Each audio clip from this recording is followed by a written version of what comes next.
This is the New Education Show. I'm Dean Val here with Dean Kevin.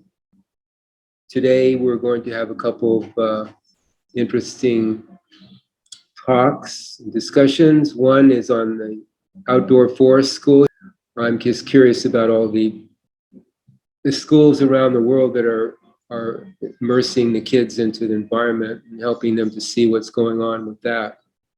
Yeah, I see the teachers learning a lot here too. I mean, it looks like they don't really know a lot about nature, but so the kids are even teaching and watching the kids, and they're learning, and probably the teachers go and look at, plants or trees and name of things. But everybody's learning. It's so cool. And I like the fact that the kids go back in the classroom and write down their experiences. They could have seen fairies, things in the forest, little creatures, invisible ones even.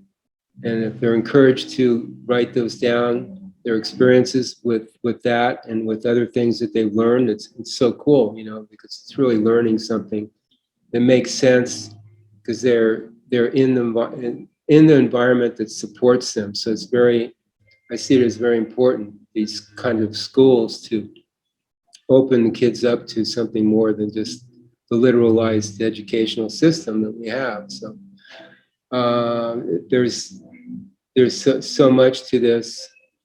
And I like that they're going out in any kind of weather too. That's a learning experience too. How to dress, how to handle yourself in kinds of environment, which is valuable anywhere.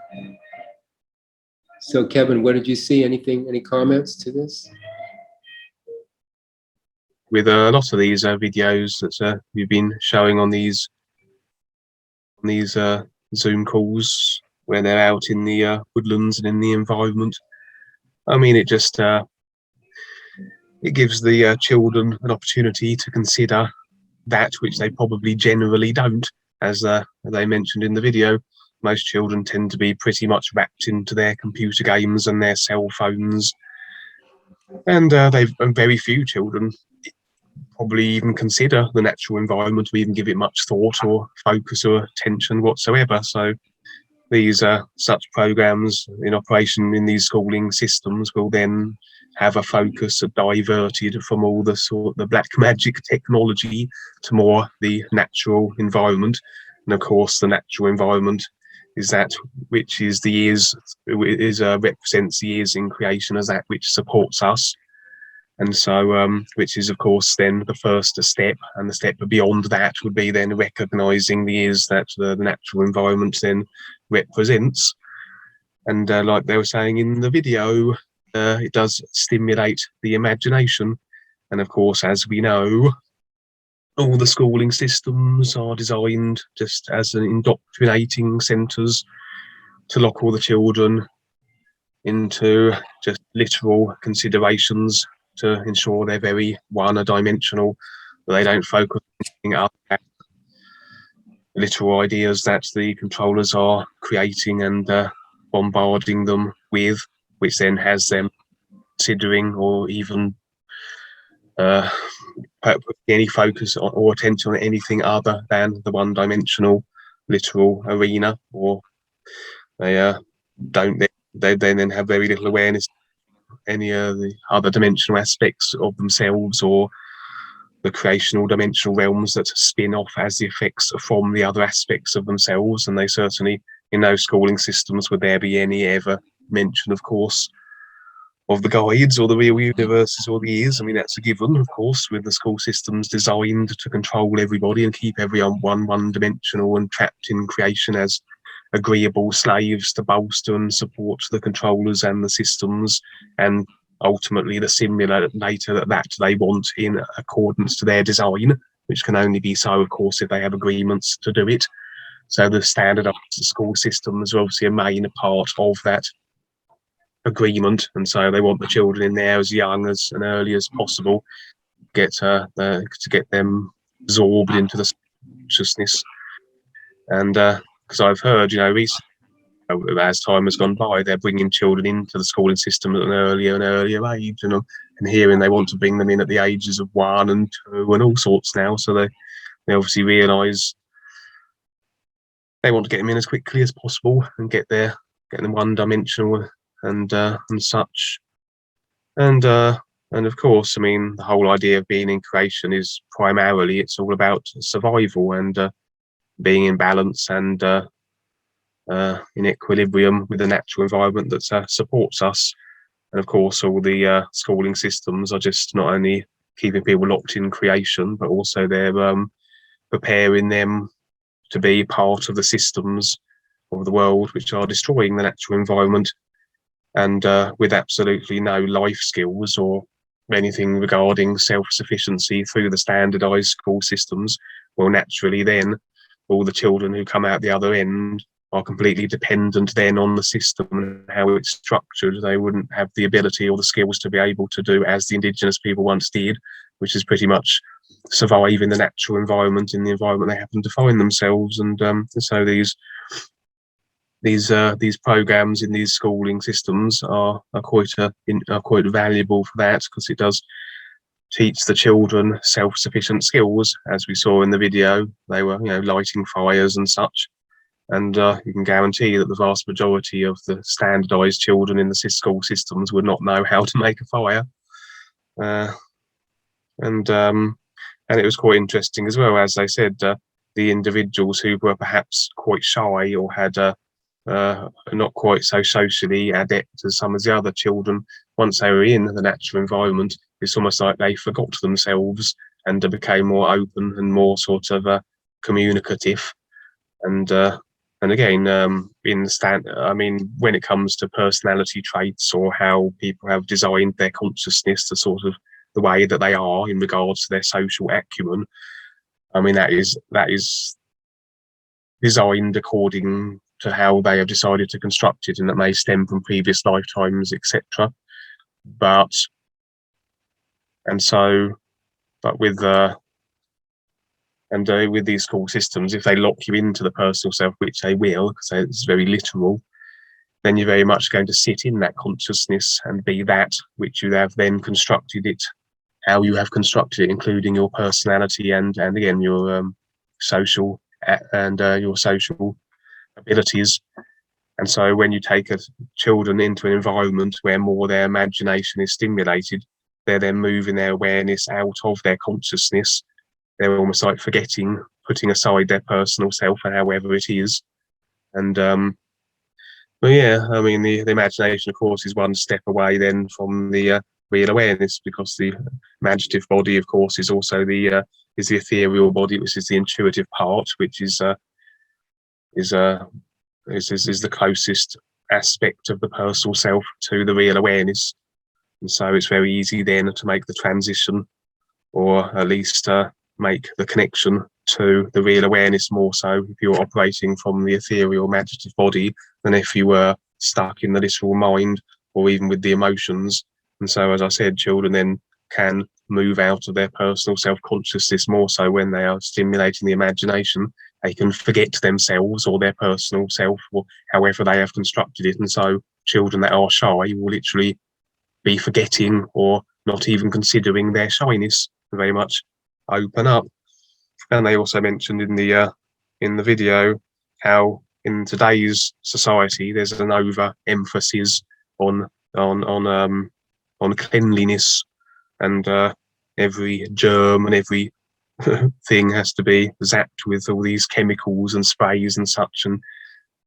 And whereas a lot of people said it's very important for children to get out in the environment and to be subjected to all these factors, all these germs, all these bugs and such, because it builds up their immune systems. And so, and the immune system of a child is still developing, and you do want them to be subjected to all these environmental factors. Obviously not the pollutants and the stuff that the controllers are putting in the environment, but if you sort of keep them shielded from that, put them in very sort of a clinical and over cleansed environments, then of course when they do come into contact with germs and stuff, then obviously then they're not going to have the immune system to deal with it, and so they're very much going to be very susceptible and get far more ill, more so than children who had been exposed to the natural environment and built up a healthy immune system to it.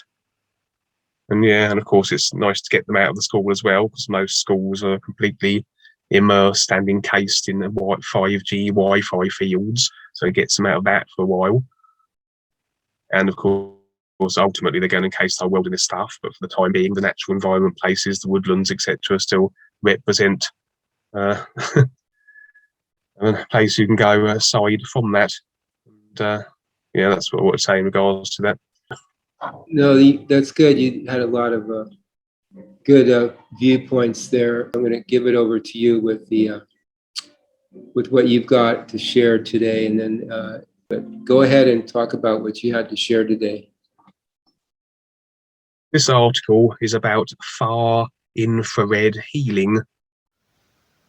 What is far infrared radiation and what does it do?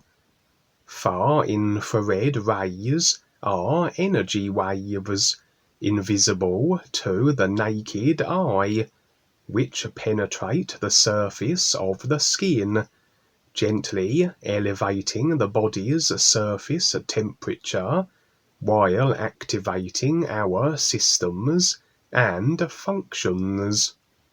Our bodies radiate far infrared energy through the skin at wavelengths of between 3 and 50 microns, or micrometers. Palm healing, a tradition that dates back 3,000 years in China, utilizes far infrared rays for their healing properties. Palm healers radiate energy and heat from the palms of their hands in much the same way as Reiki healers do. Research conducted in Taiwan has measured significant levels of far infrared energy emitted from the hands of Qigong masters. Yogis in India employ palm healing and recommend it especially for relieving eye strain. Thermal therapy has existed for thousands of years and has been practiced by people in civilizations as diverse as the Egyptian, Chinese, the Native American, the Roman, and the Finnish. Humans have long realized that exposure to sunshine enhances and maintains health. Sun therapy is a form of natural, far infrared radiation thermotherapy and is essential for vitamin D production in our skin. But sunshine is variable according to the season. Far infrared rays are the invisible rays of natural sunlight, and with the longest wavelength. We should enjoy sunbathing only in moderation, because the sunlight contains ultraviolet rays which can burn the skin, and there is no temperature control. While healing technologies are available that emit far infrared heat, they do not promote vitamin D production, but at least they don't transmit ultraviolet radiation. Couples who sleep together act as transmitters and receivers of far infrared radiation waves between each other. If you sleep alone, you act as a transmitter of far infrared radiation waves, but receive none in return. When people sit together, they send and receive far infrared radiation vibrations between each other. Over many decades, scientists have found evidence that heat can maintain and enhance the wellness of the human body.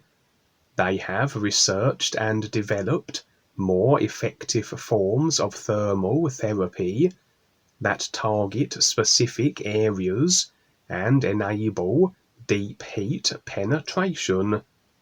Traditional forms of heat therapy can be hazardous, uncomfortable, unhygienic, inefficient, and ineffective.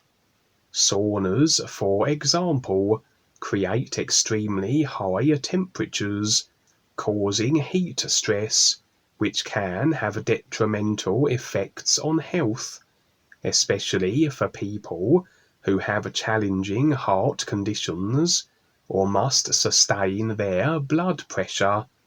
Thermal compressions and wraps can also be problematic. They are difficult to keep in place, don't maintain a constant temperature, and lose their heat easily. Research and development in the 1960s, most notably in Japan and Germany, introduced far-infrared thermal technology and revolutionized treatment with its safe, effective, hygienic, and efficient approach.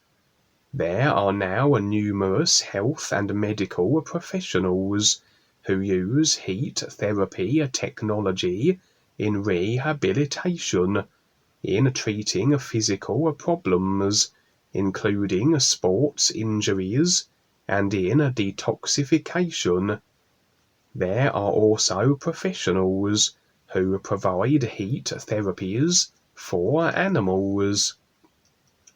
In Japan, researchers have developed a range of far-infrared technologies in the fields of healing, heating, preserving, cooking, and drying. Over 150 significant patents were granted between 1977 and 1987. Among the far-infrared products available today are sleeping pads and heaters for instant warmth, even though the air temperature remains cool, infrared sauna, plastic plates to keep fish and vegetables fresh for longer under refrigeration, ovens to replace harmful microwave ovens, allowing more uniform cooking, ceramics and ceramic paper, fabrics of wool and cotton impregnated with ceramic insulating powder made into socks, gloves, jackets, and car seats. They keep the body warm in a cold climate and provide passive, far-infrared radiation health benefits. Hair dryers, which are cooler, reduce damage to the hair and dry the hair more quickly. Panels for incubators used in maternity wards. In the past 25 years, Japanese and Chinese researchers and clinicians have conducted extensive studies on far-infrared heat therapy, and they report many amazing discoveries. In Japan, an infrared society comprising medical doctors and physical therapists is dedicated to advancing research into hypothermia and the benefits of far-infrared heat. Their findings support far-infrared radiation thermal therapy as an effective healing method. Dr. Tadashi Ishikawa, who was working in the Research and Development Department at Fuji Medical, was granted a patent in 1965 for a zirconia ceramic infrared heater. The device was used in the first infrared thermal healing systems. Medical practitioners in Japan were the only ones using infrared thermal systems until 1979, when these systems were made available for general use. The technology was further refined into far infrared systems. These technologies have been sold in the United States since the 1980s. One application of far infrared heat in America is in the form of panels used in hospital nurseries to keep newborns warm. Far infrared technology has produced outstanding results and is rapidly gaining recognition and acclaim around the world. Its benefits are phenomenal, taking its users beyond initial feelings of well-being and relaxation. There have been well over 700,000 far-infrared thermal systems sold in Asia for whole-body treatments. Over 30 million people have received localized far-infrared radiation treatment in Asia, Europe, and Australia, with lamps that emit the same 2 to 25 micron wave bands as employed in a whole body system. For over 80 years, physicians in Germany have been using an independently developed form of far infrared radiation in whole body therapy. The Clinic St. George, a hospital in Bad Aibling, Germany, has a cancer treatment regime consisting of a week of detoxification and strengthening the immune system with diet and nutritional supplements, followed by 2 weeks of localized infrared hypothermia treatment and low-dose chemotherapy. This regime has had positive results in treating cancers. Clinicians at the hospital found far infrared radiation heat penetrates the body, raising its temperature to 42 degrees centigrade, 107.6 degrees Fahrenheit, thus heating cancerous cells. Cancer cells die in temperatures above 42 degrees centigrade. Far infrared heat allows capillaries to expand, thus enabling a good circulation and reducing the potential for cancer cells to develop. Far infrared thermal therapy can alleviate pain and prolong life when conventional cancer treatments fail. Researchers in Japan and China have reported success in alleviating or eliminating the following health issues using far infrared therapy: arthritis, inflammation, swelling, gout, rheumatism, asthma, bronchitis, sinus problems, high blood pressure, cancer, leukemia, prostate cancer, carpal tunnel syndrome, circulation problems, colds, flu, fever, cystitis, diabetes, headache, earache, migraine, hemorrhoids, herpes, hepatitis, menstrual problems, premenstrual syndrome, mastitis, menopause issues, microorganisms, bacteria, viruses, fungi, parasites, nephritis, chronic inflammation of the kidneys, neuralgia and abnormal nerve function, nosebleeds, obesity, cellulite, excess body fat, weight loss, pain, including back, shoulder, neck and muscles, paralysis, sciatica, skin issues, clogged pores, pimples, acne, chapping, wrinkles, damaged, burnt and scarred tissue, elasticity and texture, chilblains, body odor, sports injuries, tendinitis, tinnitus, ringing in the ears, toxicity issues, ulcers, uric acid problems, and yeast infections. And I think I will stop there. That's a good place to stop, I think. Yeah. Thanks, Kevin. I have a unit at home, infrared unit. It's a sauna, portable sauna. You can, I think the one we have, you can lay down in it. There's ones that you can sit in it, but you zip it up around you.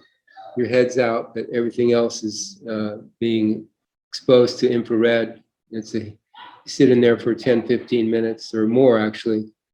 And it's a healing type of heat. So it's very interesting. We have these available for us. Wendy, are you there too? Yes, we're here. We're here. Hello, hello. Good. We started the show with a forest school in England. And Kevin has been talking, you heard part of it here, talking about infrared healing techniques. So before I get kicked out of this room, do you have anything or to share or comment on anything? Any updates on what you're doing? We probably have 5-10 minutes here. Oh, okay, 5 or 10 minutes. Thank you for that information, Kevin. We actually, Willow and I saw this one thingy this past week about the all of these, not all of them, but a lot of celebrities using these LED things on their face, and it's like this bionic looking mask that they put on their face for a period of time in the morning or the night.